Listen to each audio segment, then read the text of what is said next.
આ gang DRM ઓફિસના કર્મચારી હોવાનો ઢોંગ કરી પીડિતને ફોન કરતી હતી. પેન્શન ચાલુ કરવા માટે બહાને બનાવટી લિંક મોકલી મોબાઈલ હેક કરી બેંક ખાતામાંથી રકમ પાર કરી દેવામાં આવતી હતી. પોલીસ તપાસમાં ખુલાસો થયો કે આરોપીઓ બેટબુક 247 નામની વેબસાઇટ દ્વારા સટ્ટાબાજીનો ધંધો પણ ચલાવતા હતા. તેમની પાસેથી 27 મોબાઈલ, 3 લેપટોપ અને 51 ડેબિટ કાર્ડ સહિતનો મુદ્દામાલ જપ્ત કરવામાં આવ્યો છે. પ્રાથમિક તપાસમાં જાણવા મળ્યું છે કે આ ગેંગ દેશભરમાં ફેલાયેલ 391 બેંક ખાતાઓનો ઉપયોગ કરી ₹19.24 કરોડથી વધુની સાયબર ફ્રોડ કરવામાં સંડોવાયેલી હતી. કોર્ટે તમામ આરોપીઓને 5 દિવસના પોલીસ રિમાન્ડ પર મોકલી આપ્યા છે અને વધુ તપાસ કરી રહી છે. સુરત સાયબર ક્રાઇમ બ્રાન્ચના ડીસીપી વિશાખા જૈને જણાવ્યું કે આરોપીઓ સામે વધુ પૂછપરછ ચાલુ છે અને તેમની પાસેથી છેતરપિંડીમાં વપરાયેલ મોબાઈલ ફોન અને અન્ય સામગ્રી કબજે કરવામાં આવી છે. પોલીસે લોકોને, ખાસ કરીને વરિષ્ઠ નાગરિકોને, અજાણી વ્યક્તિઓ દ્વારા મોકલવામાં આવતી ડિજિટલ લિંક પર ક્લિક ન કરવા અને આવી કોઈપણ છેતરપિંડીની ઘટના અંગે તાત્કાલિક પોલીસને જાણ કરવા અપીલ કરી છે. આ કાર્યવાહીથી શહેરની સાયબર સેલની સતર્કતા અને કાર્યક્ષમતા સામે આવી છે.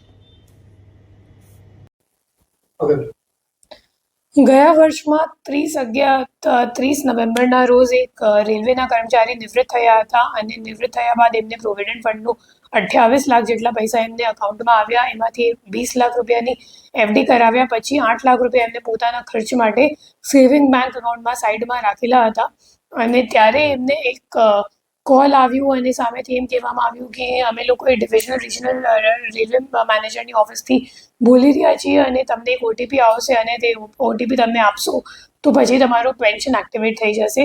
તો એમ કહીને એમને એક ડિજિટલ લિંક મોકલવામાં આવી અને ડિજિટલ લિંક પર ક્લિક કરવાથી એમનું ફોન હેક થઈ ગયું અને ફોન હેક કર્યા પછી એમના અકાઉન્ટમાંથી કુલ 8,12,000 રૂપિયા ટ્રાન્સફર થઈ ગયા અને આ બાબતની એફઆઈઆર અહીંયા સાયબર ક્રાઇમ પોલીસ સ્ટેશનમાં નોંધવામાં આવી હતી.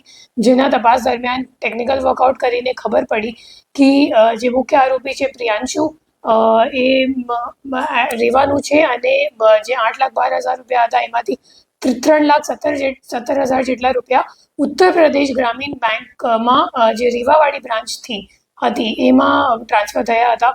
પછી એને પકડવા માટે આપણી ટીમ અહીંથી રીવા ખાતે રીવા ગઈ તો પછી ખબર પડી કે જે મુખ્ય આરોપી છે એ મિર્ઝાપુર જતો રહ્યો.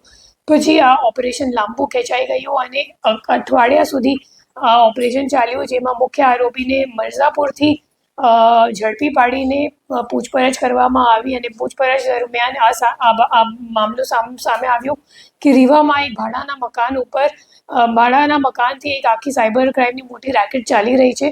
પછી પ્રિયાંશુને લઈને અને લોકલ પોલીસની મદદ લઈને ત્યાં જઈને રેડ કરવામાં આવી અને ત્યાંથી 9 આરોપીઓની ધરપકડ કરવામાં આવી અને એમને પાસેથી કુલ 27 ફોન અને 3 લેપટોપ સિવાય ઘણા બધા debit card, sim card, credit card, passbook વગેરે પણ લેવામાં આવ્યું છે અને આરોપીઓ પાસેથી કુલ 391 જેટલા અકાઉન્ટની વિગત મળી આવેલ છે, જેમાં 119 NCCRP કમ્પ્લેન્ટ્સ નોંધાયેલ છે અને ટોટલ જે ફ્રોડનો આંકડો અત્યાર સુધીમાં સામે આવ્યું છે 19 કરોડ 24 લાખ જેટલું છે અને હાલ આ દિશામાં તપાસ ચાલુ છે કે એ લોકો ખરેખર પૈસા કોને મોકલતા હતા અને એમને